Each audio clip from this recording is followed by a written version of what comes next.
పెద్దాయనా, ఇక్కడ బసవరాజులు ఎక్కడో తెలుసా? ముందు సరాసరి వెళ్ళి కుడివైపు తిరుగు, అక్కడ బియ్యం పంపిణీ జరుగుతుంది.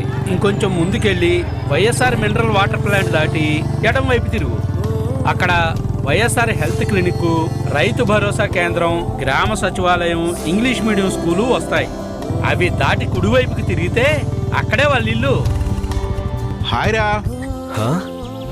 How you man? బాగున్నావారా? ఇంత చిన్న ఊళ్ళో ఇన్ని గవర్నమెంట్ ఆఫీసులేంట్రా, ఆశ్చర్యంగా ఉంది. ఒక్క మా ఊరేంట్రా, జగనన్న వచ్చిన తర్వాత ఆంధ్రప్రదేశ్లో అన్ని ఊర్లు ఇలానే మారిపోయాయి. నైస్. నిజం. ఊరు మారింది. ఇప్పుడు రాష్ట్రంలోని ప్రతి ఊరికి కావలసిన సౌకర్యాలన్నీ ఆ ఊళ్ళోనే ఉన్నాయి. మా నమ్మకం నువ్వే జగన్. మా నమ్మకం